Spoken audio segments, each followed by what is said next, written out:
Okay, this is the countershaft. I'm going to try to point out just all these little details of things here as best I can. You can see how the teeth are busted off here. In red there. This is a pretty good one here. See how the teeth are uniform. This is a bad one. You can see how the teeth are worn away from the hub working back and forth.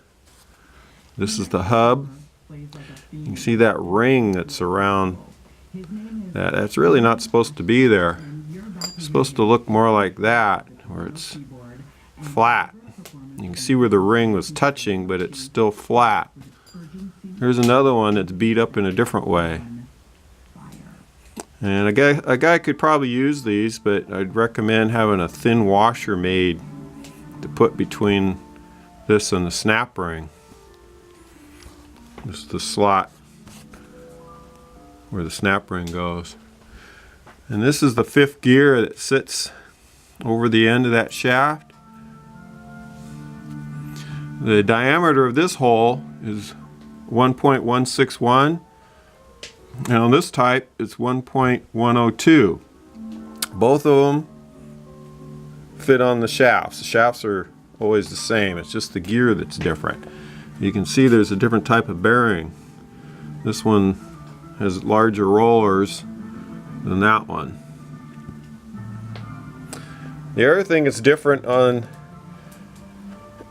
these things is the gear down on the end.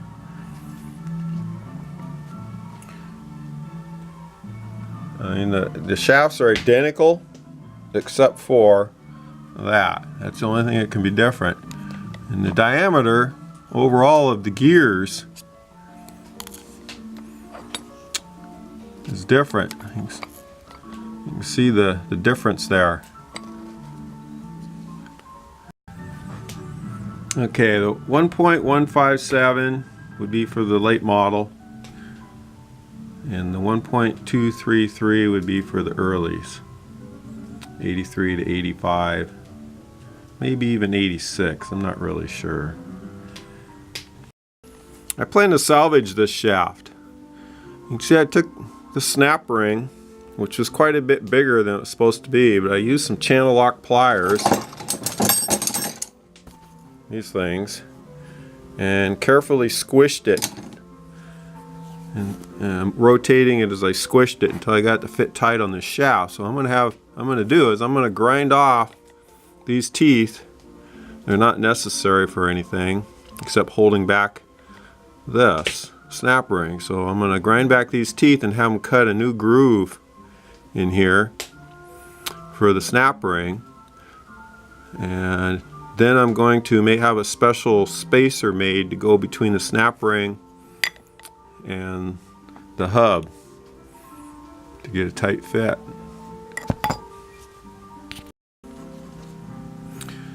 The only problem with doing that is this plate sits inside here, and that hole in the middle fits nicely around the snap ring, so it kind of keeps the snap ring from popping off.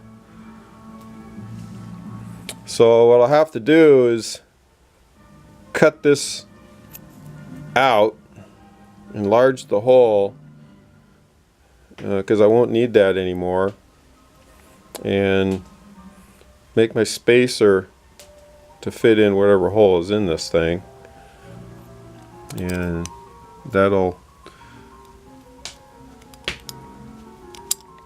take care of it. I guess I could make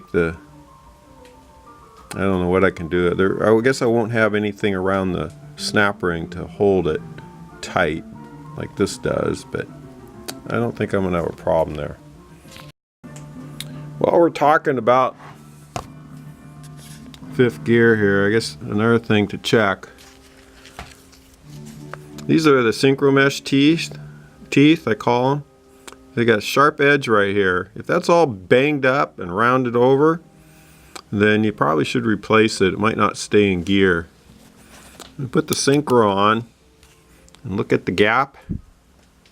That's a big gap that's hardly worn at all. When it gets down to almost nothing, you should be looking at finding another synchro for it. They're kind of hard to find new ones, but you can get used ones out of old transmissions.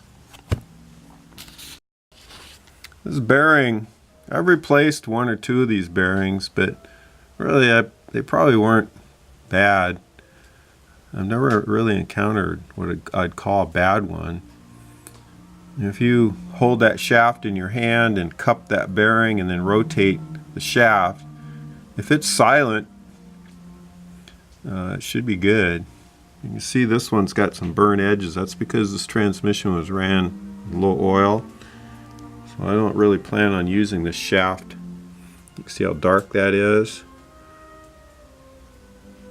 Well, that's a real good one there. It's got, shows more signs.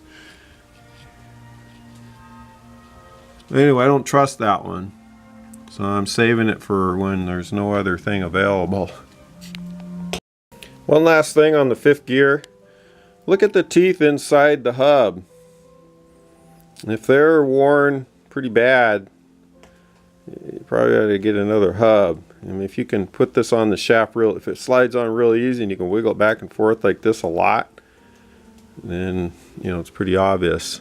If I were to put that on there, it would wiggle back and forth. I've seen these where the teeth were totally stripped out.